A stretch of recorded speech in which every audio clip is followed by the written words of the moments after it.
It's 10 a.m. on a Monday morning. It's a lovely day in the neighborhood. Our co-host just arrived, so we're going down to pick him up. What's up? What's up? How you doing? It's good, bro. Good to see you. Good to see you, man. Welcome. What's good? That's Parker. Good to see you, man. Good to see you, man. Yeah. Doing a client in Minneapolis, so it was like 10 minutes from here. You're right here. Yeah. That's perfect. Thanks. You started your day early today. Yeah. He's a trainer, y'all. This is the day of life of a trainer. Yes, sir. I'll say, did you lose another few pounds since the last time I saw you? Probably. Like, you look good, bro. Thanks. I'm at that 220 mark right now. By like next summer. Okay. I lost 35, 40 pounds on 75 hard. Yeah. So I might do 75 hard again. Okay. After the holidays. Alright. It's just like Right on. the easy way to do it, but it was very intense. KB in the bay going crazy. Put peace on the hood, Mercedes. Young boys letting off 80. Leaning next to a DR like Haiti. This ain't no Bonner, no Bailey. No internet clown gon' play me. Money ain't never gon' make me. I can win with a couple bucks like Brady. 88 baby, you cannot shame me. What they gon' pay me to shut my mouth? Ain't gotta okay me, that ain't gon' save me. I'm finna stay free. What is up, everyone? We are back with another episode of Shaping the Culture. Hope all is well with you guys. I am really excited about this episode today. We're gonna talk a lot.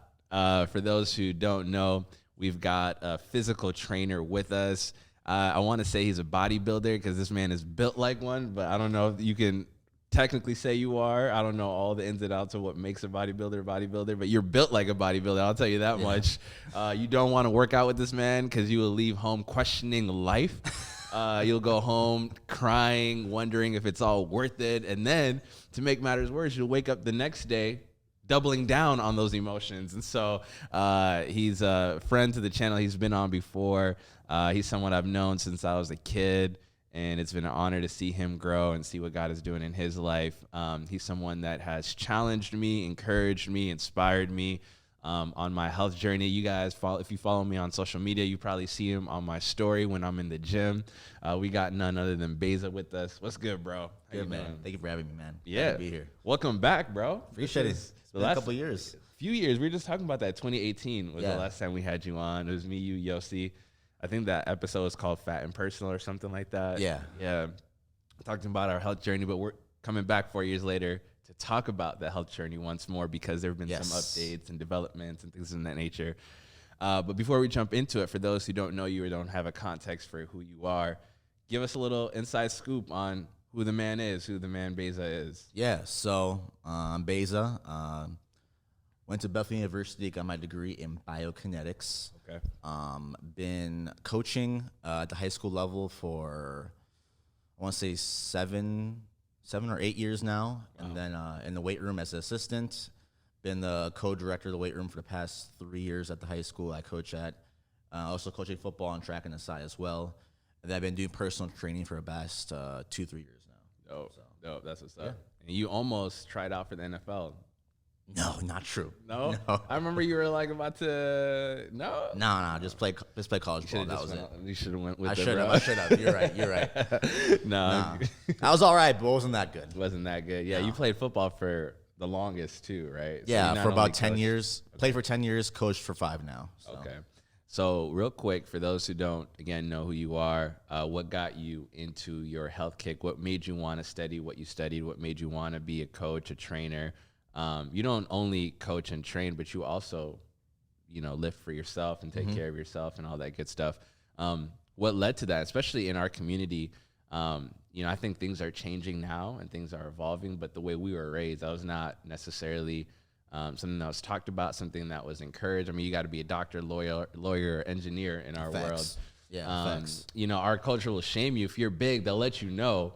Oh, yes. But they don't really give you the tools or resources to get skinny or to get fit or even what that means. It's just like, in our culture, it's like if you're skinny, you're healthy, and that's not true either. But what kind of led you down this path? Like, how were you, what were the steps that led to you pursuing what you were doing now? For me, it all started when I was a kid. My very first memory of life, just in life in general, was watching the Vikings play.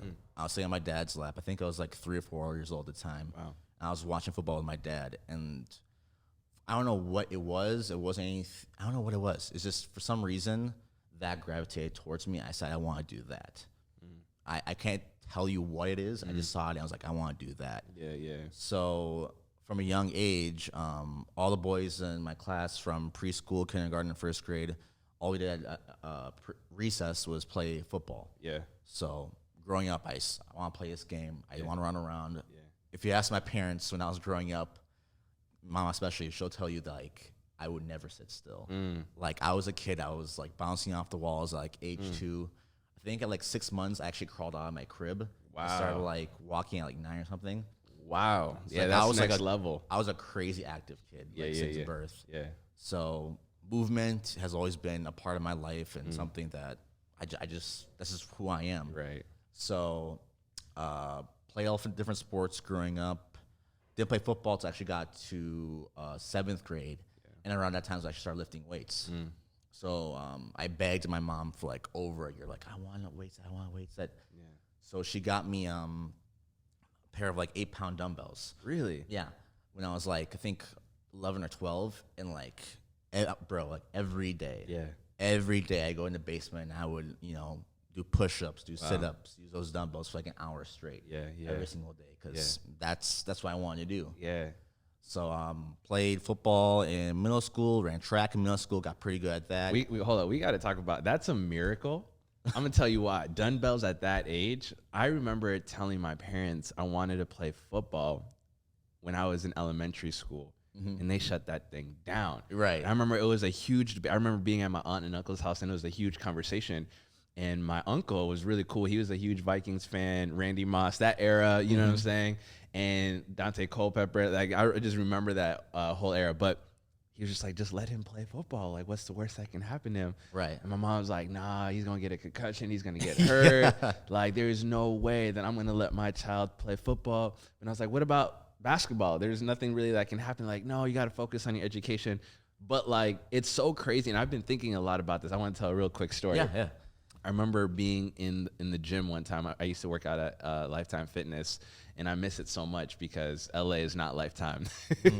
And I remember leaving the gym, waiting. I was in the cafeteria waiting for my food to be prepared. And when I was in there, I saw a father and a son, and the father was giving his son nutrition facts, like how to read the back of the, like, this is what this means. This is how much you want in your body. Like, if you're going to lift, this is how much, like, this is all of the protein, carb, like, this is your complex carbs. This is, all of these things, breaking it down. And I remember I started crying, bro. This is a true story right there in the middle. And I was like, why am I getting so emotional about this? You know what I mean? It didn't hit me till I was driving home. And I was like, man, I wonder if I would be in a better, healthy situation. I wonder if I would be a lot further down the line if I grew up in a household where this was encouraged, where there was facts around nutrition, there was facts around how to, bro, I remember being super intimidated by the weight room for the longest in my 20s, bro. Right. You know what I mean? Yeah. Afraid of the bench press. But the reason why I had to stop you is because it sounded like you were, first of all, you were watching football when you were like 2-3 years old on your dad's lap. Your mom at 8-9 years old gives you dumbbells. You're allowed to play football. You didn't just get here. And I think that's important to note because a lot of the times people will look at you and be like, man, I wish I had your shoulders, that chest. But like the biceps, all of that. But your story started at 3 years old. You know what I mean? And I want to talk about, like, I want to commend your parents for not only, because we could talk about your sister too. She's doing crazy things, most definitely. killing it. Yeah. But when I look at you, when I look at your family, like you didn't just get here. Like, you were groomed for this. You know, you were encouraged in this. And I just wanted to highlight that's abnormal, especially in our community. I know that shouldn't be the case. And I get it too. Like, there are a lot of factors, there are a lot of reasons. Our parents did the best they can with what they had. But I just wanted to be like, yo, what you're talking about is not normal for the Abisha experience. You know what I mean? Most definitely not. And so I just wanted to let you know, your parents letting you play football at a young age, getting dumbbells that early, watching football that early, that is unheard of. Yeah. And I've definitely spent more time the last couple of years reflecting on that. Yeah. When I look back at, growing up in the church or being around friends growing up that were in the Habesha community, it was, there was always like pushback to what I was doing. Like, I was always talking about football. So I was talking about, being in a weight room, running around, all that. And like my aunts, my uncles, not so much them, but like, other elders in the church, other people I knew, they were almost like discouraging me from doing all that. But like, and I think my parents were a little bit hesitant at first too, but I think they realized I was just so obsessed with it. Like they had no choice but to support. Right. And then, you were going to do it. Yeah. Regardless. Yeah. It doesn't matter who was, encouraging me or not encouraging me. I was going to do what I was going to do. Right. Regardless. Yeah. So, I think, going back to my siblings, I think they kind of followed my footsteps because they wanted to play with me. They wanted to be around me. Yeah. And if they're going to do that, it was through sports. Right. So that's why my sister, she's 8 years younger than me. Yeah. But she wanted to play with me, brother. Yeah. So when you were playing basketball in front yard, she would have to join us. Right. So that's kind of led to a whole rabbit trail of itself. Yeah. I mean, I remember even when we'd be in the gym together, we'd work out at the high school that she was at, and she would find time in between class or homeroom, and she would come down. She'd start lifting. She'd call you over and be like, "Hey, am I doing this right? Or can you help me with these?" And I'm just like, "Man, that's so cute, bro. Like brother, sister. Yeah, that's awesome. Yeah, that's dope." So your story really started young. Young. You didn't just get into this or what have you. Yeah. I remember, bro. I wanted to start. So for those who don't know my story, I have lost in the last 4 years 60 pounds. So at my heaviest, I was about 280. I'm currently around the 220 mark, and that's unbelievable. And I have to stop and celebrate that because I'm so hyper focused on where my ultimate goal is to be 175. And it's like, I got to stop and remember, I've come a long way, but it doesn't feel like that because I have such a long way to go.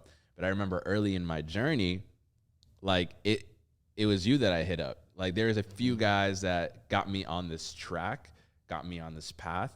And you were one of those guys early on. This is 2018, where we'd be in the gym, bro. I had no form. I couldn't lift. Like, bro, like I don't know if you remember this, but bench pressing, I couldn't handle. I didn't have the capacity to put any plates on. I was just doing the bar. And by the time me and you were done, I had 45s up, which was crazy to think about your muscle and what your body's able to do and stuff like that with consistency. But I hit you up. You're like, "Yo, let's do it." We would meet in the mornings, Monday, Wednesday, Friday.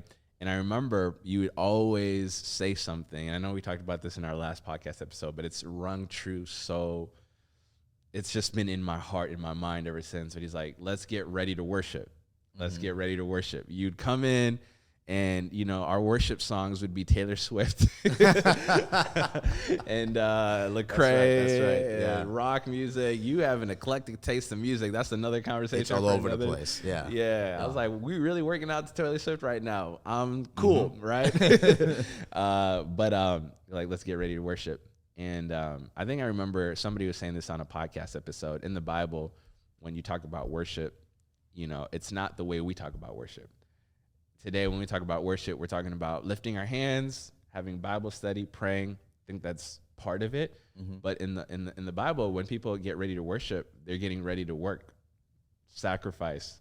The law first mentioned, the first time you see worship in the Bible is when Abraham is sacrificing Isaac to his son.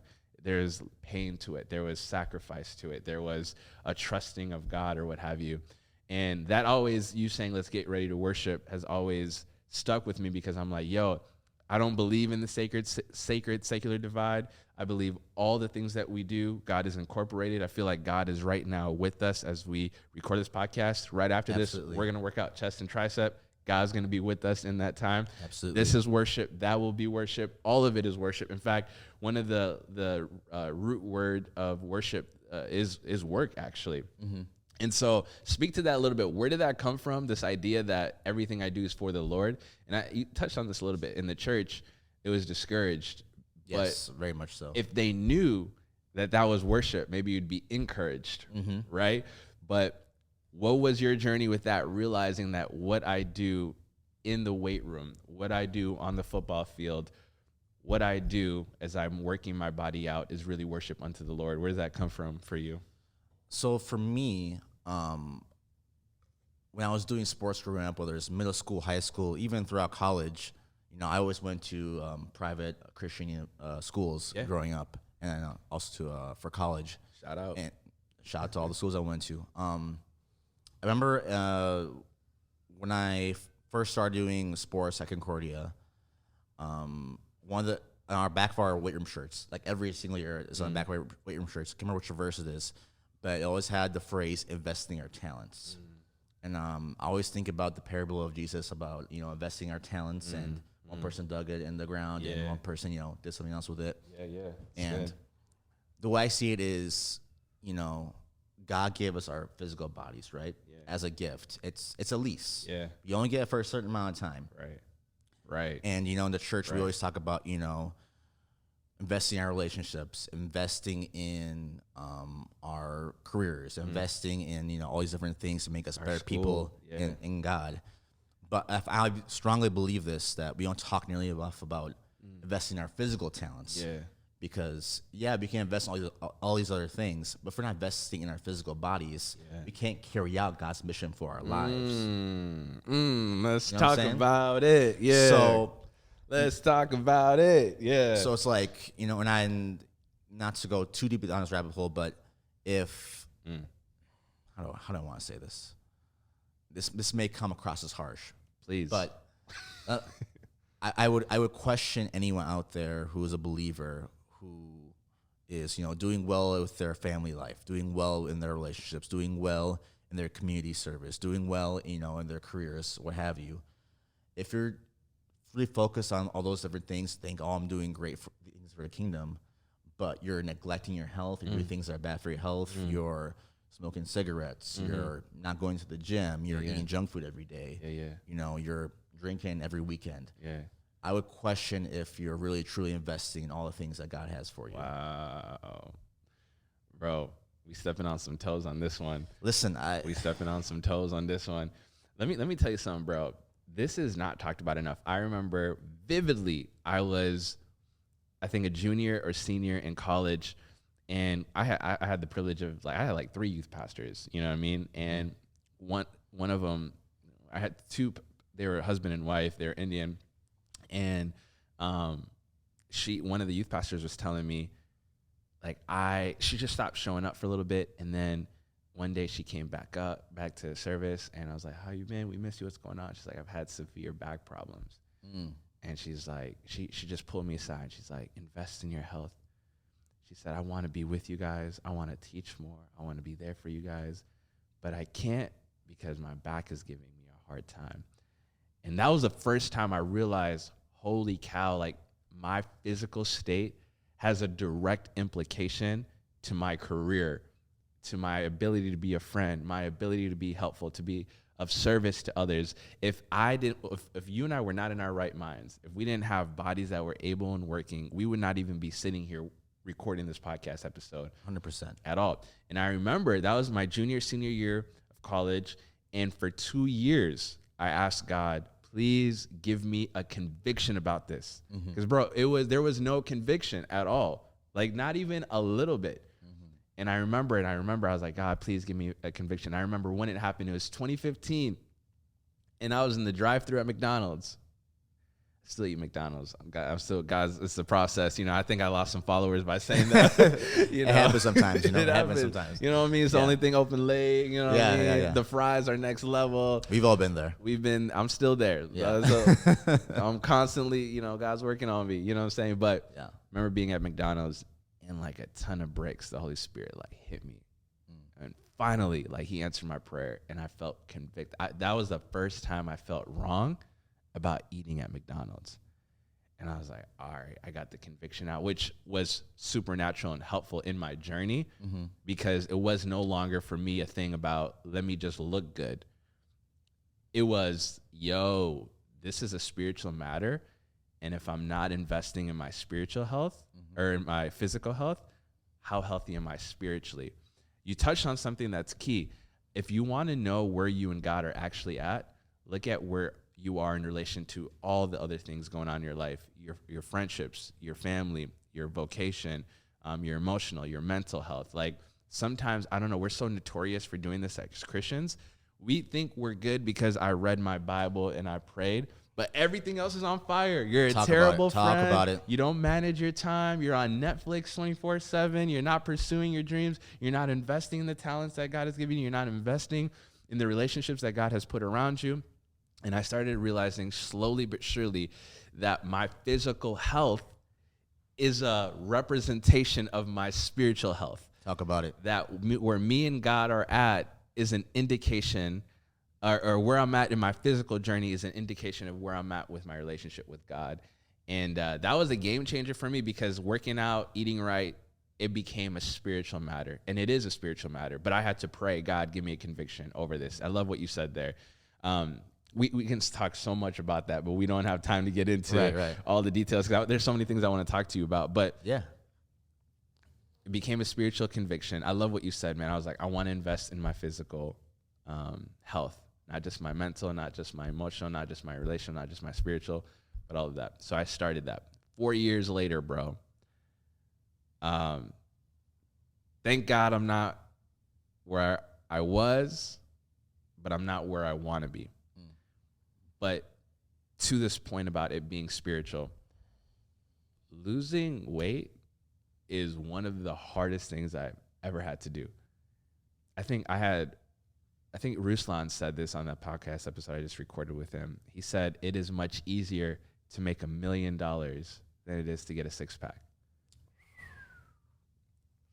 Meaning, you have a easier shot at making $1 million than actually disciplining yourself in such a way where you're eating right, working out consistently, water intake, sleep, all of that, so that you can get a six-pack. That blew me away. But this journey of even losing 60 pounds, my. There was sweat. There were tears. There were many days where I wanted to give up. Bro, I remember there were many moments where I felt like the worst is when you're in the gym like a week straight and nothing on the scale changes. Nothing. The only change you see is your endurance. That was the only thing that kept me going. I'd be in the gym and I'm like, oh, I can put more plates up. Oh, I can last longer. But nothing else was changing. It's like, am I wasting my time? Many moments where I wanted to quit. There were many a days where I felt like what I was doing was insignificant. That going to the gym meant absolutely nothing. That eating rabbit food meant absolutely like I'm eating salads and nothing is changing. Might as well just go to McDonald's, right? I want to go to Chick-fil-A. That spicy chicken sandwich sounds really good right now, right? But it took a healthy spiritual life. It took friendships. It took me remembering the vision. It took emotional health. It took mental, I've already done an episode on this, so I won't cover it, but doing 75 hard, bro, I couldn't just watch anything. Right. I was watching Creed 1 and 2, all the Rockies, The Last Dance. I was watching all these documentaries on all these different athletes. I'm watching YouTubers that are in the gym. Like, I couldn't just, bro, getting here, losing 60 pounds took not just physical effort, but emotional, spiritual, relational effort. People encouraging me, people pushing me, people speaking into me. It took a lot for me to get here. And I know the process of what it looks like. And so I wanted to ask you, why is it important to invest knowing how difficult it would be? Like, sometimes I think what gets us in the gym is naivete. That's why the gyms are full January 1st. Right. I got this. This is the year I'm going to change. And then the gyms, I give it 2 weeks. I hate January 1st, bro, because I've been in the gym now for a few years. Yeah. And I can't find a machine. It's packed. I can't find a dumbbell. I can't find nothing. But I just weathered the storm. 2 weeks, nobody's there. I think we overestimate what we can do in 1 year, and we underestimate what we can do in 10 years. And so speak to that. Like, do you feel like we have a healthy vision of what it will take us to actually get to where we want to be? Have you seen people want to start off with you and then a few weeks into it, they cut off? Yeah, I mean, I see it all the time. Yeah. See it all the time with, from my freshman athletes who come in and whatever sport they're doing, they might hang in the sport for like a year, but then they'll quit. Yeah. A sophomore year, I've seen it with, adult clients I have. They might try, like, oh, I want to get into the gym, I want to work out. And, I'll have them for like a month or two, and then they quit. Yeah. I have lifelong friends who, like, oh, I want to get in the gym, I want to get in shape, and they'll come work out with me. Yeah. And then they'll be consistent for like maybe 2-3 weeks. Yeah. and then they'll stop. That's because you're crazy. For those who don't know this dude will have you do. I remember one workout. You gave us an hour, and we had to finish 100 squats, 100 burpees, and 100 lunges within an hour. All three at once. Not 100 lunges in an hour, not 100 squats. No, all three. 300 reps in 1 hour. Yeah. That's ludicrous, dog. I mean, to me, it's just normal. That's just another day. Yeah, because you started at 3 years old. But that's another. Right. Just another day for me. Yeah. No, but I feel it, though. Like, quitting. I wanted to quit. I'll tell you that much. Yeah. But, you know, it's funny when you bring that up. I see people, they quit all the time, but it's never because they're not physically able. Like 99% of the time, it's not because they're not physically able. Because they give up mentally first. It's because it's hard, right? Yeah, talk about it. That's the word. Here's the thing. Most things in life are worth going after or worth achieving are not easy. Yeah. Right? Yeah. Because if it was worth it, I mean, man. I don't want to phrase it. That's good, bro. Yeah, I mean, nothing worth going for in life is ever easy. Never. Getting a degree, not easy. Not easy. You know? Having a successful marriage, not easy. You know? Yeah. Raising a good, stable home for your kids, not easy. You know? Building a podcast. Exactly. Not easy. You know? Yeah. Like pursuing a relationship with the Lord, you know, at times it's not going to be easy. Right. You know? Yeah. But we do it and we invest in it because it's worth it in the long run. Right. Yeah. It's going to bring a lot more fruit later on in our lives. Yeah. That's why we do it. That's good, man. Yeah. You know? I love what you said about it being mental, because it really is. If you tell yourself you can't, and if you tell yourself you can, you're absolutely right. Right. Either or. It's literally what you tell yourself. Yeah. And one of the things I've learned on this journey is I have been introduced to myself in new ways. I didn't know of this version of me existed until I pushed myself to this point. Like, I didn't know that I can work out 5 times a week. I didn't know that I can go 2.5 months without carbs. I didn't know that I had it in me to literally look a certain way. Like, I remember telling some friends, I just got to a point where I just accepted my fate. I was like, I'm just going to be this way for the rest of my life. This is my reality. And it wasn't until I pushed and mentally pushed that I realized that it didn't have to be my reality, that it didn't have to be my destiny, that I had within me what it took to overcome the obstacles that would get me to my overall goal. You know what I'm saying? And so I love that. What else? You said it's a mental battle, mental barrier. Do you think what other factors play a role in why people don't push and why people don't do what they need to do to get to where they need to go? Well, oftentimes when people are trying to make that adjustment from, you know, hey, I've been slacking off in, you know, my physical health, I need to pick things up with my diet, with water, with sleep, with, you know, going to the gym. It's a lifestyle change. Yeah. You know, in a lot of ways, and it's not direct correlation, but in a lot of ways, it's kind of similar to going from being a non-believer to believer. You have to change a lot of things in your life that you didn't have to before. Yeah. You know? Yeah. So, you know, you got to change your sleeping habits, you know? Yeah. Can't be staying up until 2 a.m. watching Netflix. Right. You know? Right. If you can't be going out with your friends to the bar every, you know, weekday, weeknight, whatever. Yeah. You can't be, you know, ordering out, you know, every time you want to get a meal. Yeah. You know, you can't just be sitting at home watching TV. You gotta make effort to actually carve time out of your day to get to the gym. Yeah. That might even require you getting up early in the morning to do so because you're so busy throughout your day. Yeah. It requires a holistic lifestyle change with, I mean, it's not easy. Yeah. Not even just a mental sport. It's just hard to practically do. Yeah. But if you want to invest in your health, that's what you gotta do. Yeah. That's a great point. I think we just want to do the bare minimum to get us to where we want to go. And we don't want to change our lifestyle. We want to, because people don't talk about maintaining whatever it is that you achieve. It's one thing to work hard to lose 10 pounds. Right. I want to get ready for this wedding. I want to fit in this dress. I want to feel good in these pants. You know what I'm saying? But if you don't actually change your lifestyle, guess what? After the wedding, you're going to go back to where you were in the beginning, right? I heard this crazy stat recently. You know, did you know there is a correlation between porn addiction and staying up past midnight? Really? So, like, you are more likely to be obese and addicted to porn by not going to bed on time. because it's Interesting. after a Okay. certain Interesting. it's after a certain time where you just fall into habits. You fall like Right. if you're not in bed at a healthy time, then idle time is dangerous. I've once heard someone say there's nothing more dangerous than a bored man. Wow. David Wow. found himself sleeping with Bathsheba because he was bored. The Bible says in a time where kings go off to war. When David should have been fighting for his country, he's at home doing nothing. And because he's not in war, because he's not at battle, because he's not doing what he needs to be doing, he found himself in a predicament. He found himself in a situation that opened himself up for temptation. And to your point, I think that like if we don't understand that, and this is why I said it's all connected. It is. Yeah. Like your physical health is a direct correlation to your spiritual health. Because if you're pursuing Jesus, you need to order your day in such a way.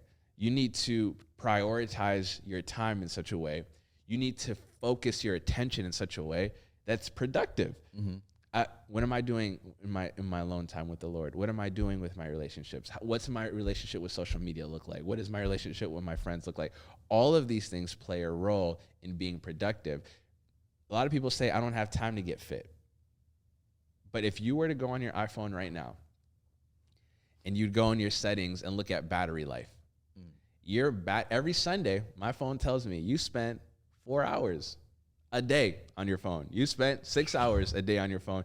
And the battery app will inform you. It's so, shout out to Steve Jobs. It will let you know. It will break down where your time went. Right. You spent an hour a day on YouTube. You spent 3 hours on Instagram. A lot of us think that we don't have capacity to change our lifestyle, but really what it truly is we don't have the discipline to change our lifestyle. I'm glad you brought all this up because I was thinking while you were speaking through that, which was amazing. You know, whether it's, you know, eating junk food late at night, you know, watching porn late at night, you know, scrolling through Instagram. What do all these things have in common? Constant dopamine drip, right? Yeah. We're chasing that little spike, that little serotonin dopamine hit. Yeah.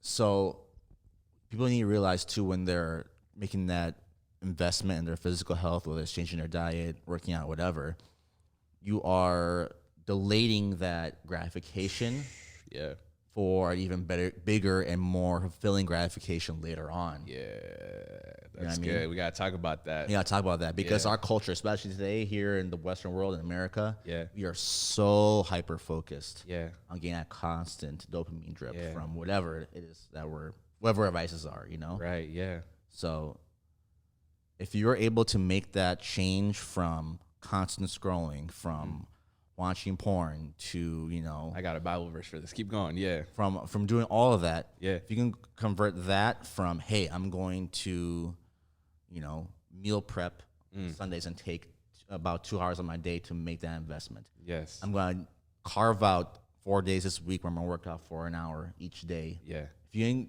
can do these little things, I mean, granted, not little because they're hard to do. Yeah. But if you can make those changes, Yeah. I guarantee you're going to see such a big difference in your life and how you see the world and how you see your relationship with God. Yeah, I love it. We do got to talk about delayed gratification because really everything worthwhile, you said this earlier, is going to be difficult, and it's on the other side of work. And we don't want to put in the work to get to where we want to be. There's a verse here. I'm gonna read it. It's in 2 Peter chapter 1. Peter is writing to a persecuted church, and he gives them this encouragement about how it is to overcome some of these battles that they're facing, the war that's waging outside and the war that's waging within. They're ready to punt the faith, lead the faith, all of that good stuff. You know, it's so funny. You know how we're waiting on Christ's second return? they also thought that Jesus was going to return in their day and age, right? Right. So Jesus like, I'm coming back, and they're like, where are you at? You know what I mean? It's been a few years. So it's so crazy. It's been all these years later, and he still hasn't come back. But he's coming back. Right. I got news. He's coming back. Yes, and because he hasn't come back yet, they're falling into temptation, and they're getting to a place. They're getting to a moment in their faith where they're like, yeah, I don't know if I can do this anymore.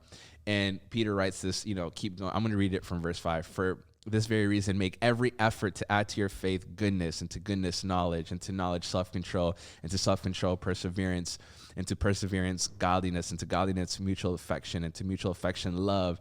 For if you possess these qualities in increasing measure, they will keep you from being ineffective and unproductive in your knowledge of our Lord Jesus Christ.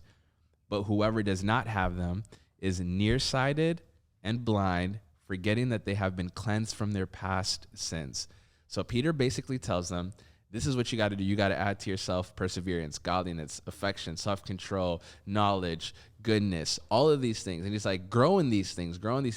And if you don't do these things, if you're not putting in the work, if you're not having the discipline to gain knowledge, gain self-control, gain mutual affection, if you're not doing the work to be godly, if you're not doing these things, then you will be ineffective and unproductive in your knowledge of the Lord Jesus Christ. And then he gets at the why we don't do these things. If you're not putting in the work, this is the reason why. Whoever does not have them is nearsighted and blind, forgetting they have been cleansed from their past sins. So the key word here is nearsighted and blind. I don't wear glasses. 20/20 vision. We praise God. You know what I'm saying? That's Amen. Not my vice. You know what I'm saying? Yeah. McDonald's is, but right. nah, eyesight. I have learned. So what it means to be nearsighted is, and it took me a while to figure this out because this is not my world. But someone who's nearsighted means you're only able to see what's in front of you. You can't see 5 feet out. You can't see 10 feet out. You can't see 15 feet out, so on and so forth. If you're farsighted, you can't see what's close. You can only see what's right. And Peter tells them, if you're not working on godliness, self-control, mutual affection, knowledge, if you're not growing in these things in greater measure, the issue is that you are nearsighted and blind, meaning you're only looking at what's in front of you. This pain that's right in front of me, this issue that's right in front of me, these failures that's right in front of me. And he's saying you need to step out and look at the big picture. Don't forget what Jesus has done for you. He has cleansed you of your sins. Step outside of your circumstance and look at the bigger picture. And that's how you can pursue these things. And to your point, I know this is a long way of going around. Forgive me, I'm a pastor, I'm a teacher. Do your thing. To your point, delayed gratification, because we're so nearsighted. We're looking at right now, man, I know bigger scale, bigger picture, I want to lose 20 pounds. I know bigger scale, bigger picture, I want to gain 20 pounds of muscle. I know bigger scale, bigger picture, I want to be more healthy. However, right now, I feel like scrolling on Instagram. Right now, I feel like getting an hour more of sleep. Right now, I feel like doing what I want to do, right? And so because we're nearsighted and we have these thoughts and we have these pictures of what we're doing and what we want to do, we simply miss out on the ultimate goal and what God ultimately has for us. And I feel like that's our problem. We're so, like, it's not that we don't want to lose 20 pounds. It's not that we don't want to gain 20 pounds. The problem is we want what's in front of us right now. I want an hour of sleep. I want a Twinkie. Is that even a thing? Do they still sell Twinkies? I'm not even sure. Yeah. And so, but yeah, we're nearsighted and only thinking what's in front of us. Yeah. Right. What do you think about that? I think, I mean, what you said was awesome. I think it was wonderful. In relation to nearsightedness, I think part of the reason why we can get that way is to kind of lose sense of what our why is, right? Yeah. Because, people will go to the gym and be like, okay, I want to lose 20 pounds. Yeah. And it's like, okay, well, why? I say, well, I want to look good. I want to get a six-pack. And most of the time, it's not fulfilling enough to do so. Yeah. Going back to earlier when you were talking about when you had a spiritual conviction in that McDonald's parking lot, it wasn't just, I want to look good or I want to, feel a certain way. There's a deeper purpose behind that. Yeah, man. You want to be there for your community. Yeah. You want to be there for your church family. You want to be there to see what else the guy's in store for you. Yeah. That's why you want to lose the weight. That's why you want to get in better shape. Yeah.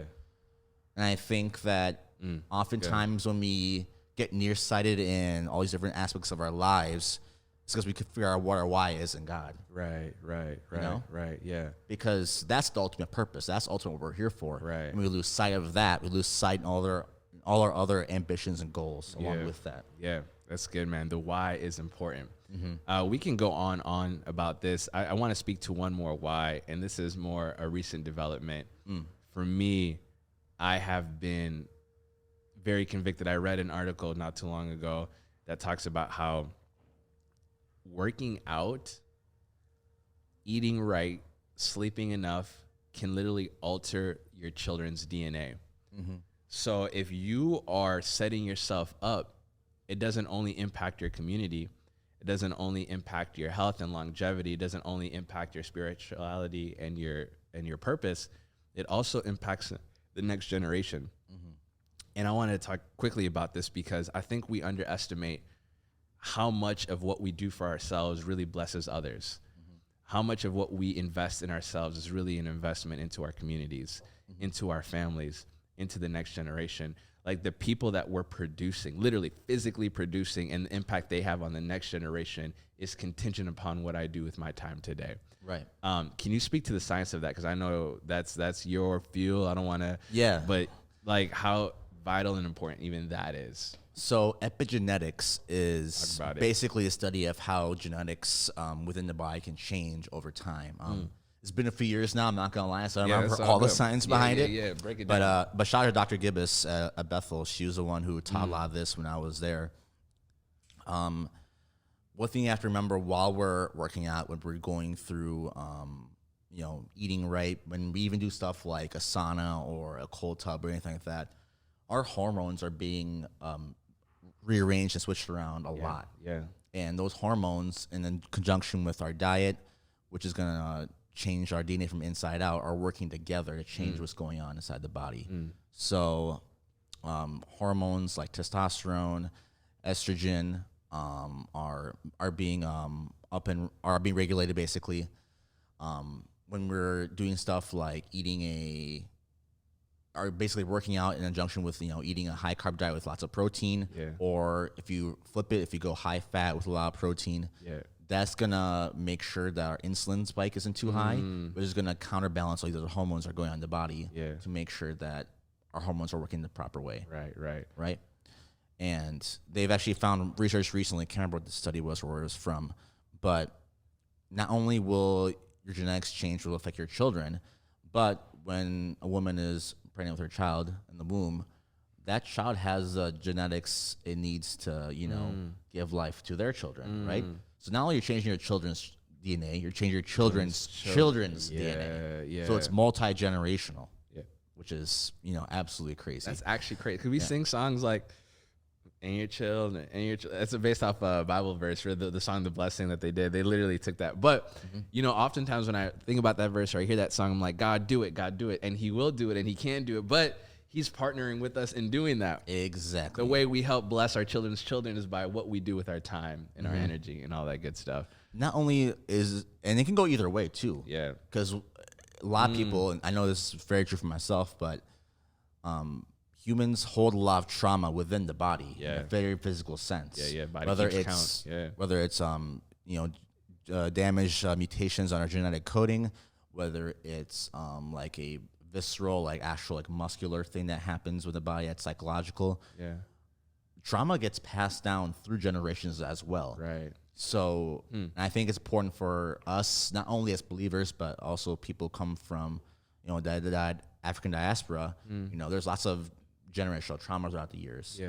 And it kind of falls on us to realize this information and make sure we don't go down the road of, passing more generational trauma through the physical sense, but flip it and actually pass on better genetic opportunities to our children and our children's children on. That's good, bro. Yeah. Reverse the curse. Yeah. I know I didn't explain the science super well. It's been a few years, but that was the very basic laydown of that. It's enough to do what we got to do. You know what I'm saying? It's enough to do what we got to do. Yeah. I just one last thought. Let us know if you want Baeza to come on and do a part 2. I think we're just scratching the surface to even get into how we got here, how to get to where we want to be, all of that good stuff. But speak to those right now who want to get right, who want to get healthy, who want to get fit, and maybe are not motivated. You know, we talked about this, it's mental, and I've shared this on different podcast episodes too. A lot of the things that had hindered me from actually getting right from within had a lot to do with my own expectation, my own trauma, my own experience, my own life. Like I've shared this in a different podcast episode, but I remember I was afraid of the gym because I remember me and my friends were hanging out one time and I couldn't even raise the bar on the bench press. And, you know, they were clowning me, things like that. I was like, oh man, I'm not coming back to this ever again. Right. Or just the fear that I had of like being judged. Like, am I doing things right?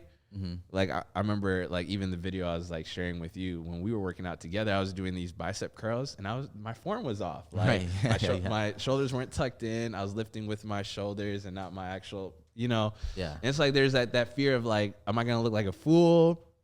Maybe you will, but you got to look like a fool to look right. You know what I'm saying? You got to be able to take that step. There's questions around, man, can I actually change? Bro, I'll be very honest and transparent. There are days where I look at myself in the mirror as if recent, and sometimes I get emotional thinking like, I didn't think I could ever get here. Like, I can't believe I'm here. And even now, like where I was 80 pounds heavier or 60 pounds heavier, I couldn't see myself being here. And even now, sometimes I'm here, I'm like, I want to get to 175. I don't know if I can get there. But thank God to the process and journey, because I've seen myself get here this far. That gives me enough faith to continue.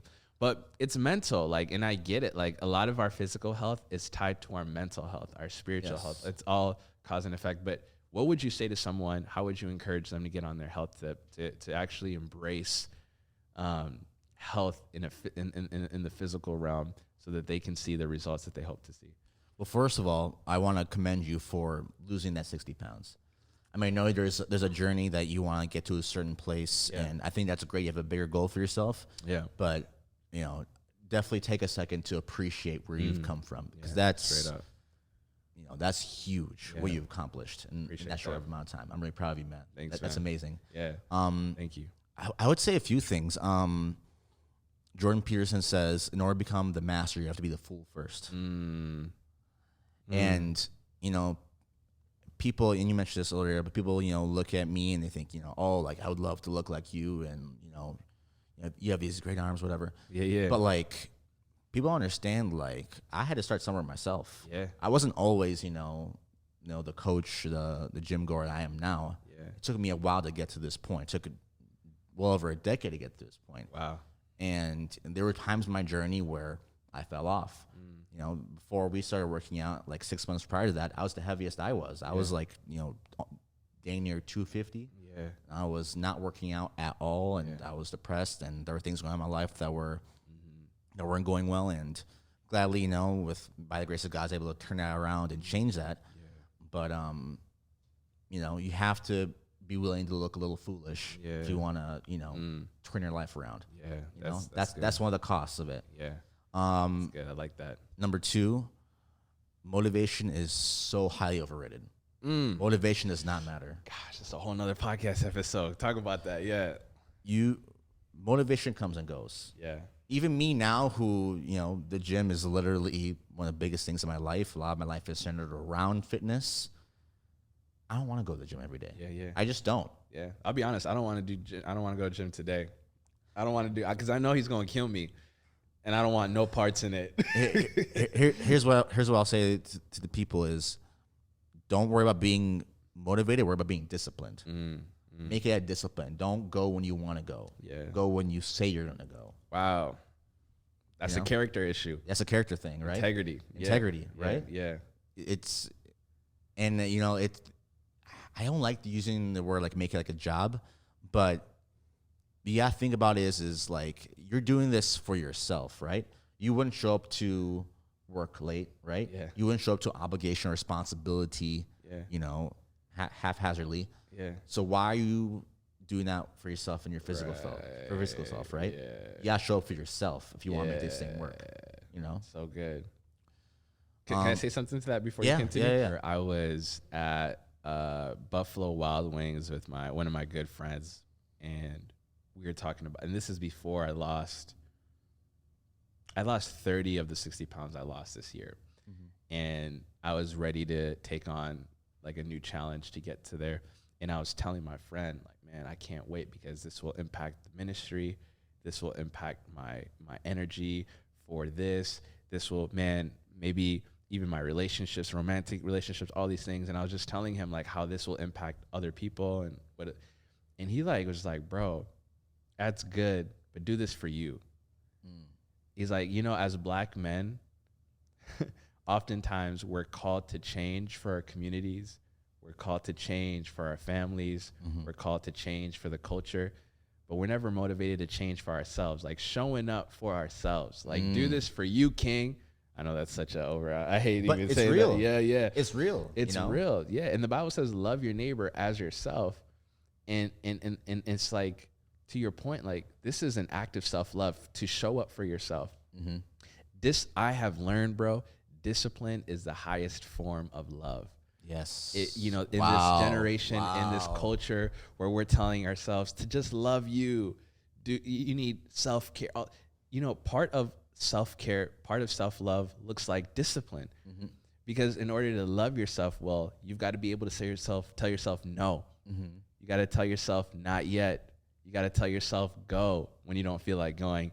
And so I love the point you made about like showing up for yourself. Yeah. Because it is essential for anything. It's not just lifting weights. You got to discipline yourself to be the man of God, the woman of God that you want to be. Discipline yourself to be the kind of friend that you want to be. Discipline yourself to be the kind of husband or wife or parent that you want to be. Discipline is the highest form, not maybe the highest form, but a high form of love. How often do we hear that phrase in the church is love your neighbor as yourself? We always focus on love your neighbor part. Yes. Never focus on the love yourself part. That's why we're terrible at loving our neighbors, because we're terrible at loving ourselves. Exactly. Yeah. Wow. Yeah. Wow. That's You love good. your That's neighbor to good. the extent you love yourself. If you're short with your neighbor, it's because you're short with yourself. If you're angry with your neighbor, it's because you're angry with yourself. Right. If you have no patience for somebody else, because you don't have patience for yourself. Like the reason why our relationships are in a disarray, the reason why our communities are in disarray, is because we ourselves are in a conundrum. We ourselves are in a constant contradiction. We struggle in caring for ourselves and loving ourselves in a way that God has called us to. Yeah. There's a phrase that I kind of like live my life by, or have this life mantra or whatever, and that's every person is made in the image of God. Act accordingly. So whenever I'm training a new person, a new client, me a new friend, building a relationship, I try to approach it from that standpoint. But I think it's also important to remember, I'm just kind of realize this in real time, is I'm made in the image of God. So I have to treat myself accordingly. I treat myself with respect, love, and discipline on all those things. Treat yourself accordingly. Yes. I love it, bro. 100%. Yeah. 100%. I love it. So I know I interrupted because I do No, that you so good. well. But yeah, because we were talking about things that you would advise others as they're pursuing these physical goals. You had the showing up for yourself, and I just had to hop on that real quick. But any other thoughts that come to your mind? It's funny because everyone talks about, getting in shape, working out. It's like, it's hard, but it's like, yeah, it's hard, but you know what's really being hard? Like being depressed and staying on the couch all day. Like not, taking care of yourself. Like that's hard. Yeah. It's hard in a different way, but it's hard. Yeah. So choose your hard. Choose your hard. That's a word. That's a t-shirt. Choose your hard. Yeah. Like you have to choose, like there's this brand, I'm actually wearing it right now. It's Discomfort. It's made by this YouTube group called Yesterday. They're my favorite YouTubers. And I love that. Seek discomfort. Yeah. Quote right there. Life's greatest moments and deepest connections exist outside your comfort zone.